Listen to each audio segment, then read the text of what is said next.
Donc Julie Lecomte, donc moi je suis RSI, RSSI, DPO et chef de projet thématique dans le centre hospitalier psychiatrique Henri Laborie à Poitiers. Et j'interviens aujourd'hui pour vous faire une petite présentation sur le point de vue que nous partageons toute l'équipe au sein de l'établissement qui est protéger son système d'information. Il n'y a pas d'outil magique en fait. Et tout simplement retourner aux fondamentaux, et c'est une recette qui fait ses preuves. Et donc, je vais essayer de vous montrer tout ce qu'on a mis en place chez nous, qui ne demande pas d'investissement, juste du temps humain et des compétences, et vous montrer que, en fait, ça marche. Alors, je ne vais pas m'attarder longtemps, vous aurez la présentation. On est le seul établissement dédié à la psychiatrie donc, sur la Vienne, donc dans le 86.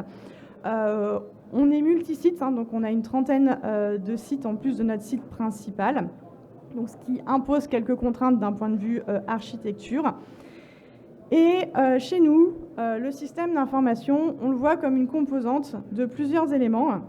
Bien évidemment, les serveurs, tout ce qui est la partie technique, donc tous les équipements, le réseau, l'équipe informatique, mais aussi et surtout les utilisateurs.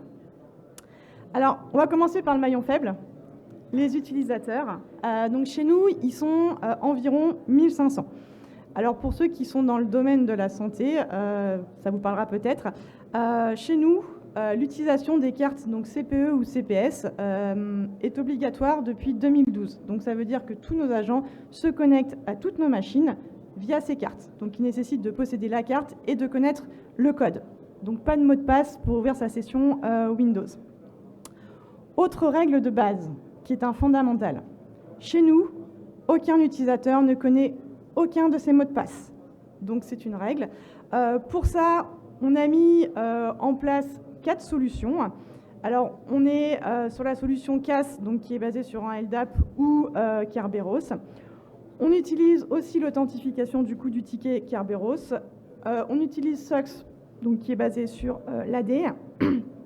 Et on a également un développement interne qui permet de faire de la redirection d'URL, une extension Firefox qui permet de jouer le mot de passe pour les utilisateurs. Donc concrètement, en fait, le seul mot de passe qu'ils connaissent, c'est le mot de passe qu'ils utilisent pour accéder à notre portail extranet et qui est sécurisé avec du double facteur en authentification. Et pour ce qui est des mots de passe au niveau de l'AD, donc vu que les utilisateurs ne connaissent pas leur mot de passe, il est à 32 caractères et on le renouvelle automatiquement par script tous les 6 mois. Ce qui fait que déjà, j'arrive à dormir à peu près sereinement puisque mes utilisateurs ne peuvent pas communiquer leur mot de passe par phishing. Donc déjà, rien que ça, c'est un gros plus. Ensuite, il y a tout le volet sensibilisation. Donc depuis 2016, on a inscrit dans les règles de l'établissement la mise en place d'une formation dédiée à la sensibilité à la sécurité informatique. Et cette formation est obligatoire pour tous les agents depuis 2018 avec renouvellement tous les 3 ans. On a également la mise en place d'exercices mensuels pour tester notre procédure dégradée autour du dossier patient, qui est un outil maison développé donc en interne, qui permet donc de suppléer notre dossier patient en mode lecture seule si notre dossier patient est inaccessible. Et on teste également les utilisateurs avec des exercices de phishing. Donc on en a déjà réalisé 3 en 2021, 22 et 24. Alors, conclusion, donc on a mis beaucoup d'énergie sur la table, mais l'appropriation est laborieuse par les utilisateurs. La formation, même si elle est obligatoire via note de service, on a environ 200 agents qui se forment tous les ans sur un objectif cible du coup qui serait à peu près de au moins 500. Les exercices de la procédure dégradée, donc on lance tous les mois et qui du coup est aussi présenté lors de la formation du DPI. C'est laborieux, je vous montre les statistiques. À gauche, vous avez le graphe du nombre de PC de la procédure dégradée qui sont testés par année. Donc, on y arrive petit à petit, mais on n'est même pas complètement à 100%. À droite, c'est le graphe des utilisateurs du DPI, et donc en rouge, ceux qui n'ont pas testé dans l'année, et en vert, ceux qui ont testé. Donc, on voit qu'il y a quand même une grosse marge de progression. Donc, c'est compliqué.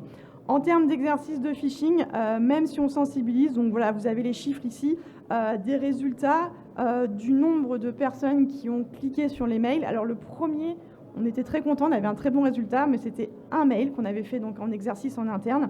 Et on voit que tout de suite, dès qu'on passe sur plein de modèles de mails, il n'y a plus l'effet de bouche à oreille en disant attention, ce mail-là, tu ne dois pas cliquer, qui se fait entre collègues, et du coup, ils sont tous à voir, quoi.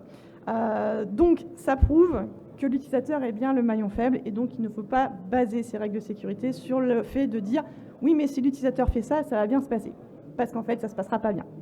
Et donc, pour ça, on essaye, nous, de mettre en place un ensemble de solutions techniques pour justement faire en sorte que ça se passe le mieux possible.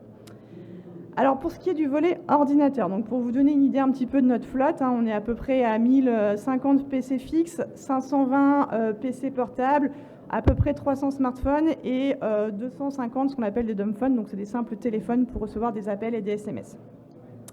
Alors, les principaux dispositifs qu'on a mis en place, on a une homogénéisation de notre parc de PC. On a un master qui est déployé 2 fois par an via un outil qui s'appelle Fog. Toutes les installations sont gérées par GPO et le parc est bien sûr continuellement mis à jour via WSUS. Pour ce qui est de la flotte de smartphones, tout est géré via donc un outil centralisé qui nous permet du coup de bien gérer toute notre configuration. Sur les machines, on a un verrouillage automatique des sessions après 15 minutes d'inactivité. L'ensemble de notre parc est chiffré donc via BitLocker et protégé bien sûr via un antivirus. Et on regarde toutes les machines qui ne se sont pas connectées à notre réseau depuis 45 jours et elles sont automatiquement désactivées du domaine. On a également mis en place une identification des machines via leur adresse MAC. L'utilisateur n'est pas admin de sa machine, sauf côté informatique. Donc ça représente en tout moins d'une quinzaine d'agents et ils ne sont administrateurs que de leur machine. On a également des machines dédiées qu'on appelle chez nous PSA pour poste sans authentification, pour tous les usages un petit peu bizarres qu'on ne veut pas voir traîner sur notre réseau pro, pour également tout ce qui est, on a des patients, donc tout ce qui est atelier thérapeutique. Et donc, ils sont bien évidemment donc, en dehors de notre réseau. Et pour ces machines-là, elles sont verrouillées automatiquement. Et en fait, on a un outil qui permet de déclarer l'utilisation d'une machine pendant un créneau. Et donc, quand on allume cette machine, s'il y a une déclaration en cours, la machine reste allumée. Sinon, elle s'éteint automatiquement. Et quand le créneau de déclaration est passé, la machine se coupe aussi automatiquement. Ce qui nous permet d'avoir en fait un registre. Et encore une fois, on aurait pu dire, oui, dans ce cas-là, on donne aux utilisateurs on donne l'ordre de tenir un registre, mais on sait très bien qu'il ne le fera pas. Là, il est obligé parce que s'il n'a pas le registre, la machine ne s'allume pas. Côté serveur, donc on a un data center qui est composé à peu près de 250 serveurs, pour vous donner un peu la taille de notre parc. En termes de dispositifs, donc on a une sauvegarde à froid qui est faite mensuellement, qui est stockée dans un coffre inifugé. Notre matrice d'habilitation pour toutes nos applications, ou quasiment, est gérée automatiquement sur les bases de données RH, et donc qui dépend de 3 critères: l'affectation de l'agent, son métier et son contrat, c'est-à-dire quand est-ce qu'il arrive et quand est-ce qu'il part. Et donc, sur la base de ces informations qui sont saisies par la RH, nous, on fait jouer automatiquement via un outil toute la matrice d'habilitation. Donc, on est sûr qu'un agent qui est plus censé exister, il n'a aucun compte actif et surtout, en fonction de son métier, il a accès aux bonnes applications. Ce qui évite de faire une revue annuelle qu'on ne fait jamais pour chacune des applications. Enfin, les prestataires, donc on sait que c'est un peu la bête noire, donc ils ont accès à nos serveurs via un bastion donc qui s'appelle Guacamole, qui est basé sur une authentification TOTP. Pareil pour les quelques rares PC qui sont ouverts en prise de main pour que les prestataires puissent justement prendre la main pour aider nos maîtrises d'ouvrage. Et les comptes de ces prestataires sont automatiquement désactivés. Et on a fait une application qui est accessible aussi aux maîtrises d'ouvrage qui permet de déclarer qu'un prestataire va venir se connecter de telle heure à telle heure et du coup ça active sa session uniquement sur ce créneau-là. En termes d'autres dispositifs mis en place, depuis 2014, on a mis 3 solutions autour de la procédure dégradée. Un kit de survie qui est présent sur toutes nos machines de production qui contient toutes les procédures jugées essentielles en cas de panne informatique majeure, donc en gros si j'ai plus de réseau. Toujours en cas de panne réseau ou même carrément d'un applicatif sensible, donc on a 2 outils dégradés qui existent depuis 2014, qui est l'agenda dégradé et notre DPI dégradé. Et on a une procédure qui permet de récupérer les événements qui sont présents dans l'agenda du DPI dans notre agenda pro, donc du coup, de facto, dans l'agenda dégradé, on peut avoir aussi l'agenda du DPI. Et depuis 2024, on a mis en place aussi une solution dégradée autour de la GTT qui permet d'avoir, sur les 4 semaines à venir, le planning de tous les agents. En termes de bonnes pratiques, alors chez nous, l'open source a la porte grande ouverte. Notre DPI est installé sur un environnement Linux. Tous les développements qu'on réalise en interne, qui sont à peu près de l'ordre à peu près 80 applications, sont tous faits sur des environnements Linux également. Et dans la mesure du possible, notre stratégie, c'est de garder une gestion interne de notre système d'information pour justement le maîtriser. Donc les solutions SaaS, chez nous, pareil, n'ont pas le tapis rouge. Pour la petite histoire, pour ceux qui sont dans la santé, on a développé notre propre connecteur MS Santé et on est également certifié opérateur MS Santé. Donc personne dans les faits n'utilise notre connecteur, mais il faut savoir qu'on l'a mis sur le Git et qu'il est tout à fait utilisable. On a également développé notre propre solution interne de dictée vocale. Et environ, alors là on a commencé en novembre dernier, on a quasiment migré toute notre data center sur Proxmox pour abandonner VMware. Le réseau, et c'est ici que je vais m'attarder parce que pour moi c'est la partie la plus importante. Alors on a un réseau qui est composé de 650 VLAN, dont 250 qui sont exploités. Alors pourquoi tout ce chiffre ? Chez nous, la règle, c'est un VLAN par bâtiment, par usage, et un VLAN par applicatif, et donc du coup, par prestataire. Et donc c'est comme ça qu'on arrive au chiffre de à peu près 650 VLAN. Deuxième règle, tout ce qui n'est pas explicitement autorisé est interdit. Troisième règle, pour tout usage qui nécessite un échange direct avec l'extérieur, on passe en DMZ. On a quand même acquis, pour pouvoir dormir un peu plus sereinement, l'outil, pour ceux qui connaissent Darktrace, donc depuis 2022, qui est en réponse autonome, donc qui tourne tout seul.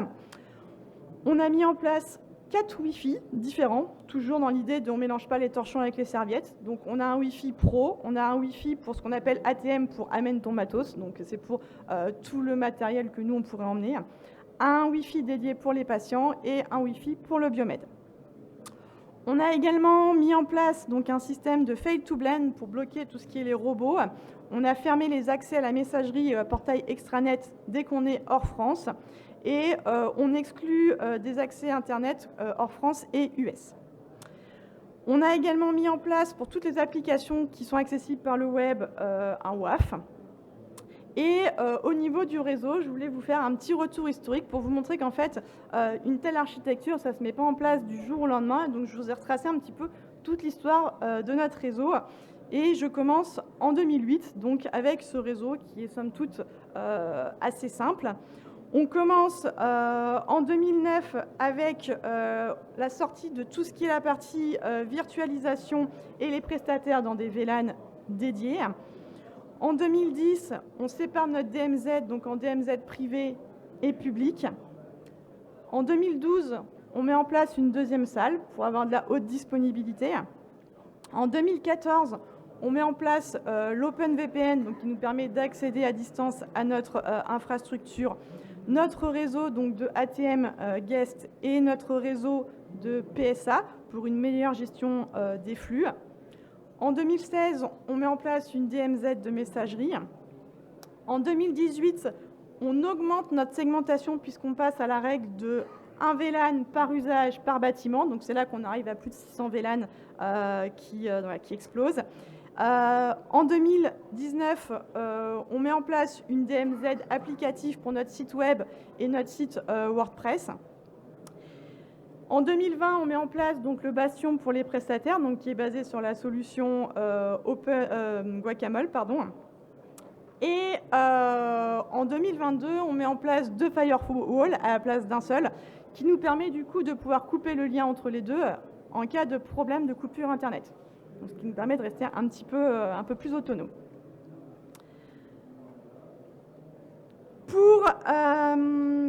Pour pouvoir faire tout ça, on est 10, donc l'équipe informatique est composée de 10 agents.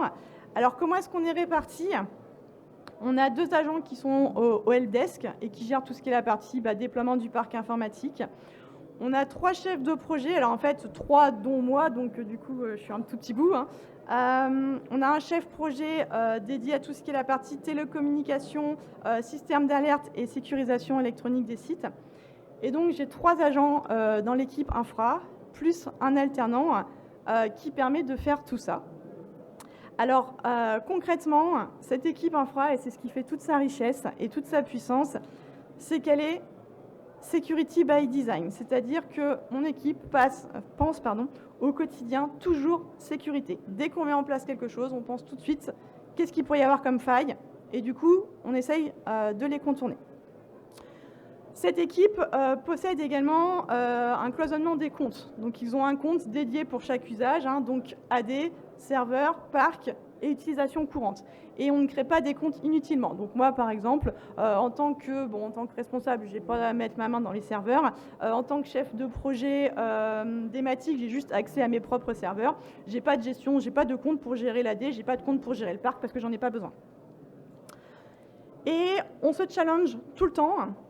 Donc, depuis 2017, on réalise des tests d'intrusion, donc en audit interne, externe. Donc, on le faisait tous les 2 ans. Depuis 2022, on le fait tous les ans. Alors, il y a eu un petit trou là en 2025 parce qu'en fait, on le fait en fin d'année. Vu que là, on est en pleine migration Proxmox, on attend d'avoir notre nouvelle infra pour pouvoir se tester dessus. C'est tout l'intérêt. Et donc, si je dois conclure, donc j'essaie de faire le plus rapidement possible. Après, vous pourrez me poser des questions si vous voulez. On a mis toutes ces mesures techniques, on ne va pas se mentir, c'est pas sans créer des frictions au quotidien. Quand la règle, si rien ne passe par défaut, forcément, dès que vous essayez de mettre en place quelque chose, tout de suite vous prenez un mur.